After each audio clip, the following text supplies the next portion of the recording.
Hello बच्चों, question is in the following molecule how many carbon atoms arrange linearly. मेरे यहाँ पे molecule given है, हमें बताना है कि कार्बन के कितने एटम लीनियरली मतलब अरेंज हैं। की concept of this question is hybridisation.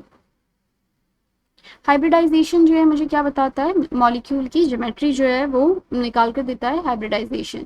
तो यहाँ पर मेरे पास अगर मेरे पास हाइड्रोकार्बन के अंदर 4 सिग्मा बॉन्ड रहते हैं तो वो कैसा हाइब्रिडाइजेशन रहती है, sp3 हाइब्रिडाइजेशन रहता है। 3 सिग्मा और 1 पाई बॉन्ड रहता है आपका, तो जो हाइब्रिडाइजेशन है वो कैसा होता है आपका sp2 हाइब्रिडाइजेशन। sp3 हाइब्रिडाइजेशन के लिए जो शेप रहती ज्योमेट्री जो रहता है वो रहता है टेट्राहेड्रल।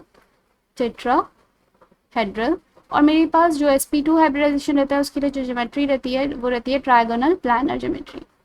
इसी तरीके से मेरे पास sp hybridization means 2 sigma and 2 pi bond present होता है, तो आपका कैसे रहता है वो sp हाइब्रिडाइज रहता है।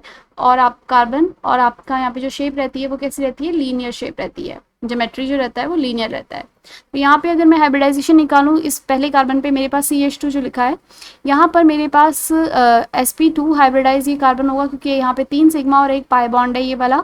इस तरीके से ये वाला भी आपका sp2, ये वाला कार्बन sp हाइब्रिडाइज है, ये भी sp, और ये आपका sp3 हाइब्रिडाइज है यहाँ पे क्योंकि 4 सिग्मा बॉन्ड है। तो ये सारे क्या हैं आपके sp3 हाइब्रिडाइज हैं। अब अगर हम बात करें मेरे पास लीनियरली कितने एटम कार्बन के अरेंज हैं, तो अगर मेरे पास एल्काइन की अगर हम बात करें, मेरे पास यहाँ पे sp हाइब्रिडाइज होने की वजह से ये कार्बन मेरा कैसा रहता है, लीनियर इसकी ज्योमेट्री रहती है। अगर मैं इस पर हाइड्रोजन लगा दूं तो मैं कहूँगी कि ये चारों एटम एक दूसरे के साथ क्या है, लीनियर है। तो इस तरीके से अगर इस हाइड्रोजन की जगह यहाँ पर क्या हो, एक दूसरा कार्बन एटम ही अटैच हो, तो यहाँ पर ये चारों कार्बन एटम क्या हो जाएंगे आपके, लीनियर एक दूसरे के साथ अरेंज रहेंगे, 4 कार्बन एटम। जैसे कि इस मॉलिक्यूल के अंदर मेरे पास ये 4 आपके जो कार्बन है 1 2 3 4, ये 4 कार्बन जो है आपके पास कैसे हैं, लीनियरली अरेंज है एक दूसरे से। और उसके बाद जो मॉलिक्यूल है मेरे पास यहाँ पर इस कार्बन के बाद यहाँ पर ये जो CH है ये इसके साथ कैसा अरेंज है आपका, यहाँ पे ये टेट्राहेड्रली इस तरीके से ये पूरा मॉलिक्यूल आगे फिर आपका अरेंज। जैसे ये कार्बन है मेरे पास, ये CH2H और ये CH3 एंड CH3, इस तरीके से ये फिर आगे आपका इस तरीके से यहाँ पर टेट्राहेड्रली अरेंज है।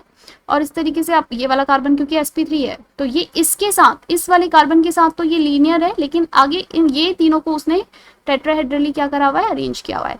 इसी तरीके से यहाँ पर मेरे पास ये वाला जो कार्बन है ये क्या है आपका, ट्रायगोनल प्लानर है। तो ये हाइड्रोजन और ये CH2 इस तरीके से आपका यहाँ पर अटैच्ड है इस पे। तो ये आपका ट्रायगोनल आपका यहाँ पे शेप, ये क्या है आप इसको ट्रायगोनल कर लें ऐसे, यहाँ से CH2 इस तरीके से ये आपका क्या बना रहा है, इस पे ट्रायगोनल प्लानर जो है शेप ज्योमेट्री जो है वो फॉर्म कर रहा है। लेकिन ये वाला कार्बन इस वाले कार्बन से क्या है, लीनियर अटैच है। तो इस तरीके से मेरे पास यहाँ पर 4 कार्बन जो है आ जाते हैं जो एक दूसरे के साथ क्या है, लीनियरली अरेंज हैं। So correct option for this question is option C, 4 carbon जो रहेंगे, कार्बन एटम अरेंज रहेंगे लीनियरली। Hope you understand.